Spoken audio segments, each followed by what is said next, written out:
you're sort of an observer of a very different way of living that goes back in time and hopefully forward in time, 10,000 years or 20,000 years.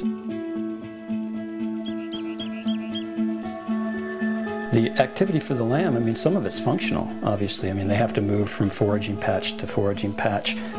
There actually are attacks by predators, and so they have to evade predators. But some of the other activity is play, and that's basically practicing what they are going to have to do as adults, or even things that they're going to have to do as lambs, but just getting better at it. And that's running, these just flat-out streaming runs the lambs will do. It's evasive movements, suddenly shifting direction and accelerating and jumping up on ledges, and all of that kind of thing is practicing skills that are the difference between life and death.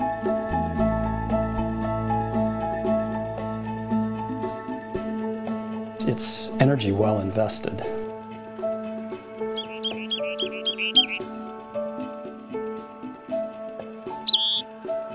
Whether it's ungulates or birds or anything else, there is the idea that animals have an optimal time for giving birth or laying eggs or whatever. The issue in terms of reproductive timing for an ungulate, because they eat plants, is what happens to the timing of the reproductive schedule of plants. The reproductive effort by females is thought to peak sometime early in lactation. They're eating plants. That means that the maximum sort of peak reproductive effort should coincide with peak productivity of the plants that they eat.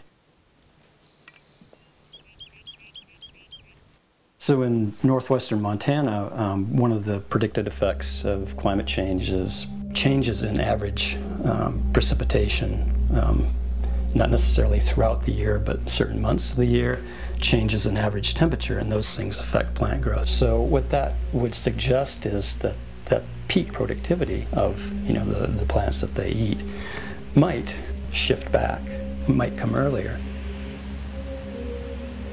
So what could happen is that females are timing birth improperly, so that peak expenditure is coming at a time when there's not enough food.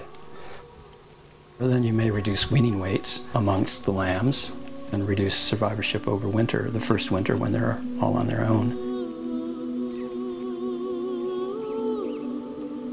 And those individual effects are going to have population level effects.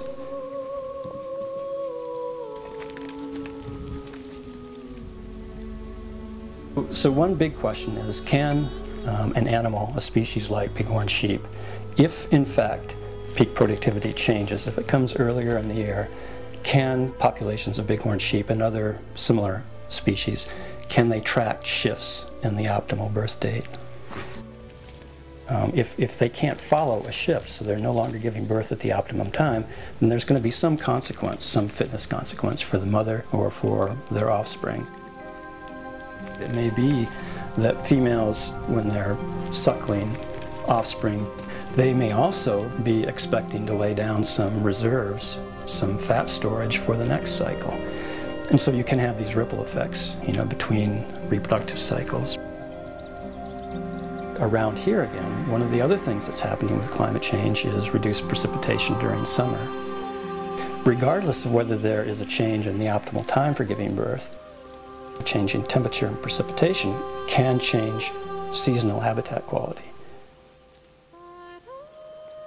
And so as soon as you either shift the optimal date for birthing and the ungulate doesn't shift its annual routine, or you have reductions in seasonal habitat quality, forage availability, there could be many consequences.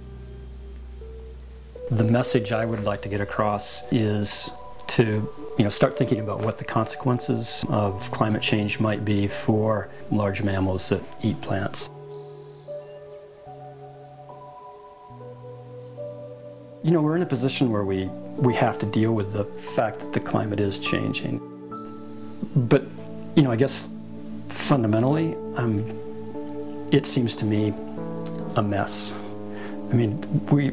It would be far better if we weren't in this position at all, because what we're talking about, I'm looking at one species and there are thousands of them out there, and not every one of them is studied or is going to be studied.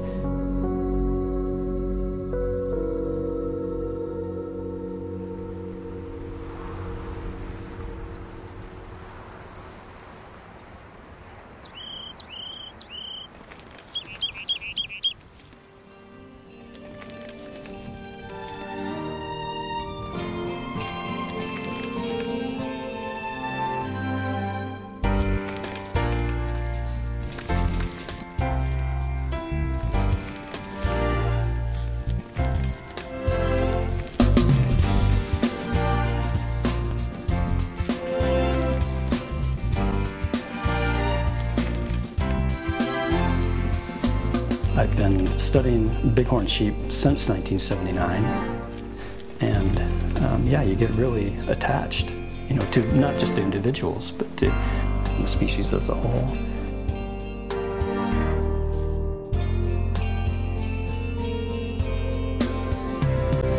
It's quite an amazing animal.